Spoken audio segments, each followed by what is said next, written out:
Hey, Uni crew, welcome to Storytime. I hope you're ready. We're taking it back to January 21st, 2017. This is for my very first K pop concert experience that I want to share. I went to go see Got7, and tour was called Flight Log Turbulence. Performed in Miami, Florida at the Fillmore venue. The Fillmore can only hold about 2,700 guests, and this was about a year before I started listening to K-pop. I went with my best friend Julie and her boyfriend Anton, and he drove. Thank you, Anton, for driving from Orlando to Miami. And also, thank you for making me the coolest shirt ever. He customized shirts for me and Julie to wear at the concert. It was a dark purple shirt with Got7 in the middle in a heart shape, where a lot of little hearts were around the name. And in those little small hearts, there were the names of the group members. I love my shirt. It was nice to know that I had something that nobody else was going to be wearing. Thank you so much for that. Also, I did buy my first souvenir there. It was a Got7 mini glow stick. It was $10. I bought one for Julie too, but I actually didn't break mine open and try to use it like everyone else. I'm just really weird like that with souvenirs.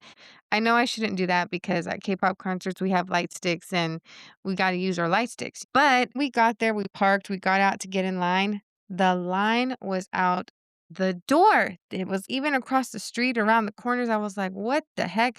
This was gonna be a packed house, I could tell, and I kinda had a feeling like I was gonna be waiting in this line for a long time, but somehow magically, it was moving pretty quickly. Super happy about that. I noticed that when I walked into the venue, no seat was gonna be a bad seat.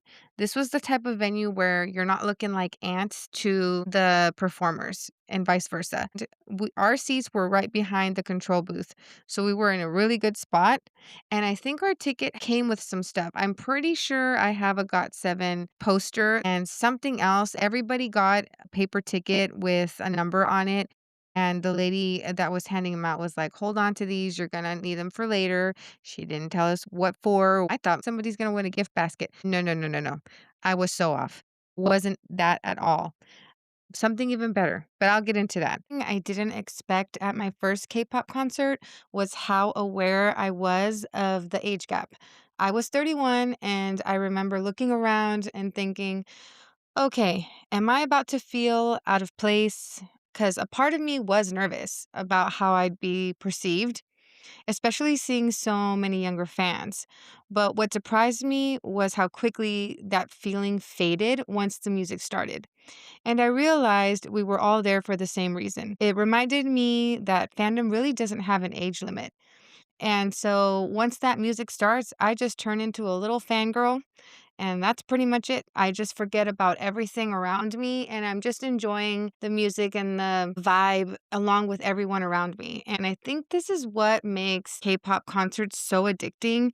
They're just so fun. And you just want more of it. You want more of the experience. You want to see more artists. Plus, it's just a universal vibe at the end of the day. So you're going to be welcomed. I don't think it matters what age. I still go to concerts now, and I'm 40. I love to go. These are the little things that make me happy.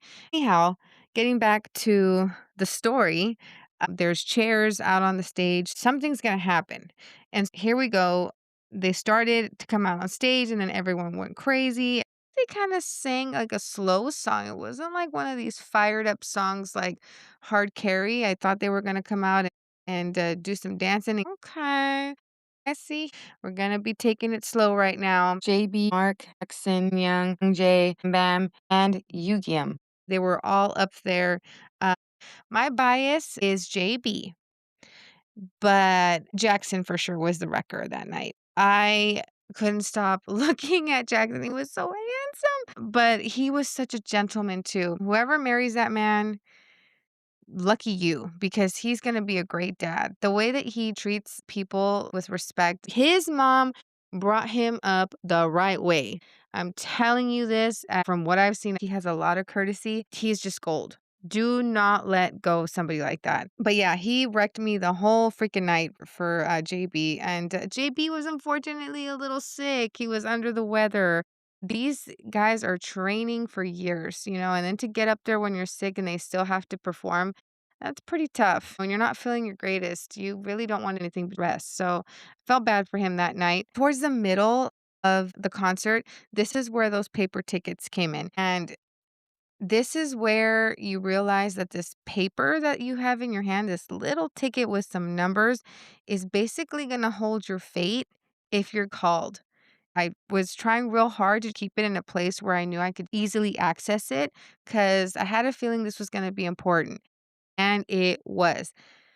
Towards the middle of the concert, they started telling everybody, get your tickets out. Everybody's like scrambling to find their paper. And then all of a sudden, Young called a number, a JB called a number, and everybody was shrieking. And here's why. If your number got called, you got to go up there and play a trivia game. I was shaking Julie so much on the left side of me, I just could not control my excitement. And this is what I appreciate about these venues. They give you this experience that you're gonna take with you for the rest of your life. And so, like, I just appreciate how they did this with us. That is true fan interaction to me. Yeah, guys, you can probably guess my number didn't get called, unfortunately, but I got to go up there and play a trivia game. And here's what I'm saying about Jackson.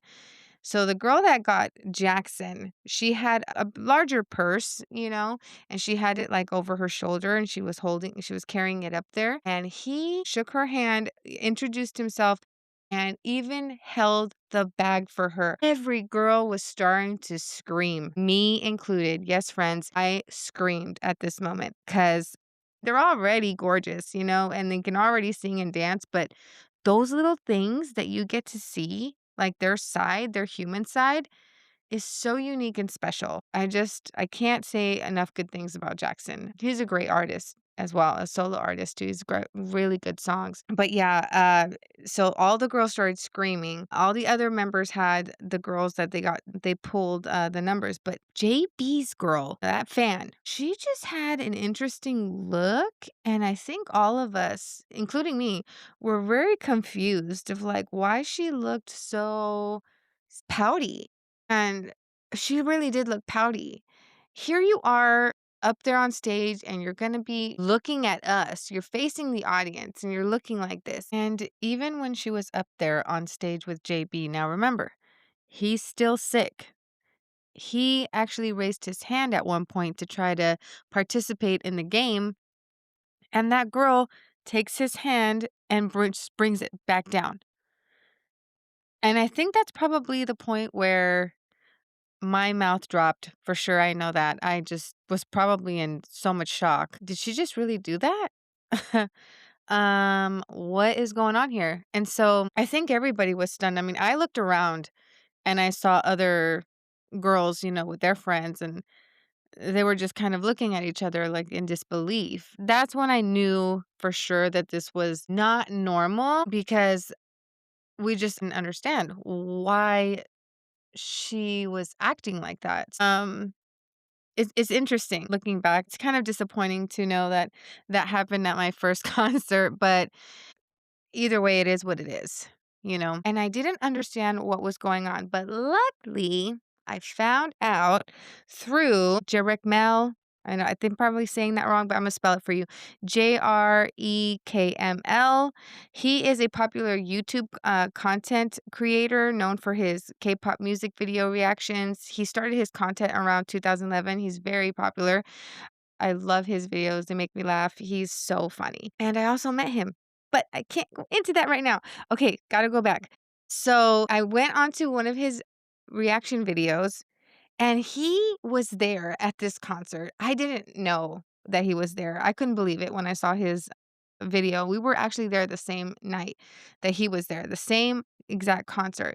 And he actually got to take a picture with the group, even though you're not supposed to. Got7 knew who he was.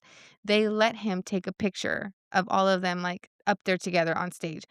How freaking cool. I'm super jelly. If you ever find me on Apple or Spotify, yeah, I'm letting you know I'm super jelly of you for that night. Um, so anyways, he was talking about that girl, and I found out that she was upset because she wasn't with Jackson, which was her bias. And I'm like, "Girl, if I was up there with any of them, I would have been so happy, over the moon happy. I wouldn't have cared.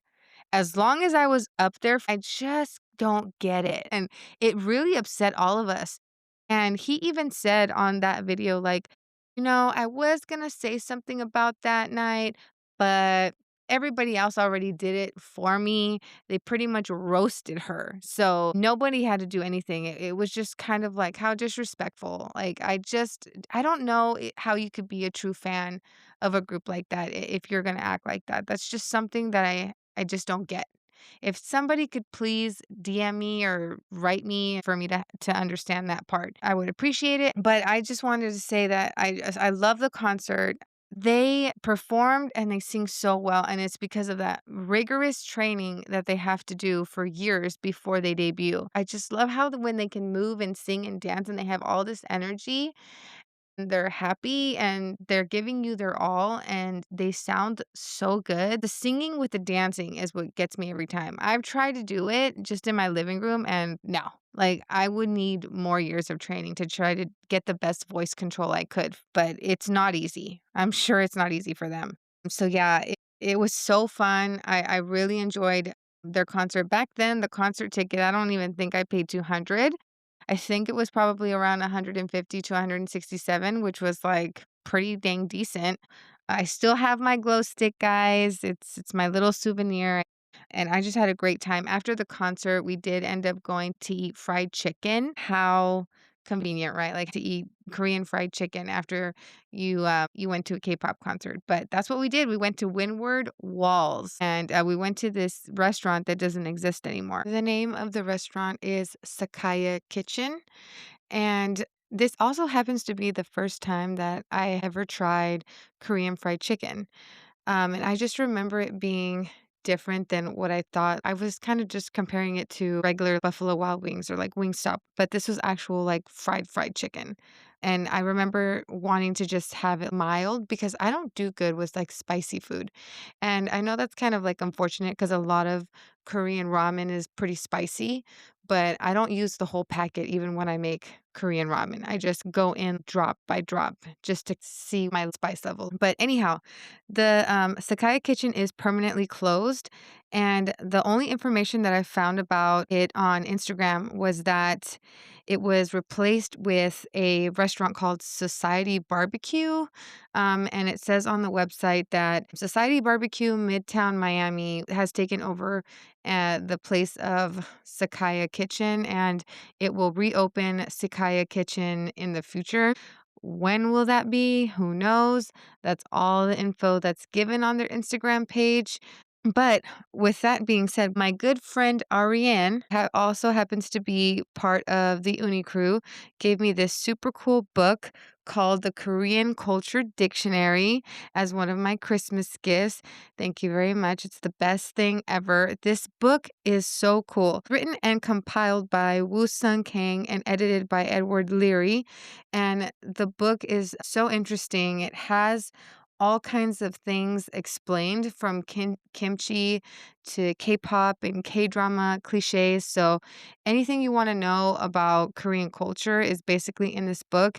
And I was kind of looking through it as I was charging my laptop here, and I was like, I wonder if there's anything about Korean fried chicken and why it's so massively popular in Korea. And there is actually something here that I want to read to you all.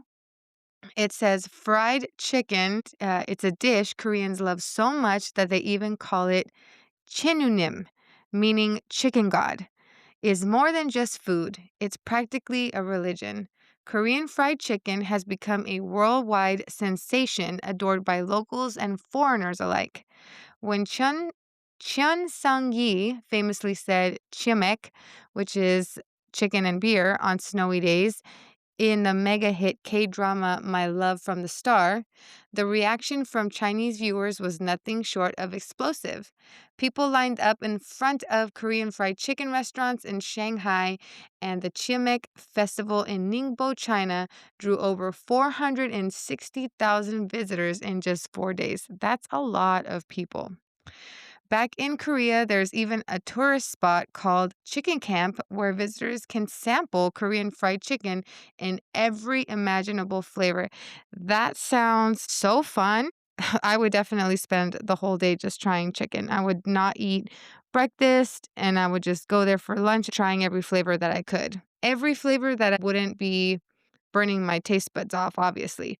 But thank you, Ariane, for this awesome book. And I hope you guys enjoyed a little bit of that information about Korean fried chickens. That's pretty much how the night ended. We ended up coming back that same night. It was probably around a 3-hour drive. So Anton also drove back, which bless his heart, because I don't even like to drive at night anymore.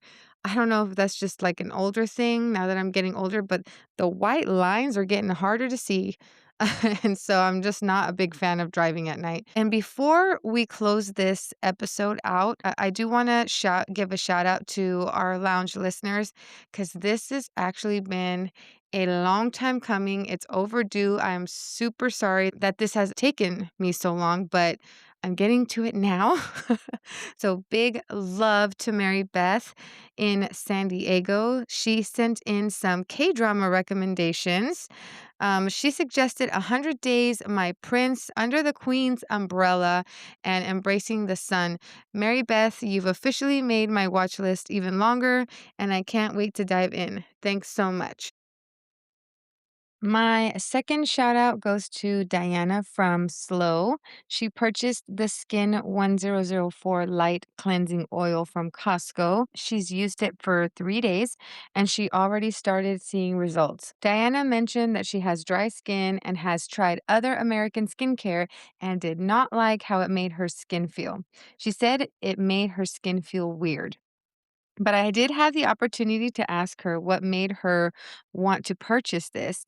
And she said it's because she heard Barbara and I mention how the cleansing oil helps with blackheads and leaves your skin feeling soft and not dry. I also asked her if she would repurchase this again, and she said she would, but that she's curious to try the Mayo cleansing oil in the future.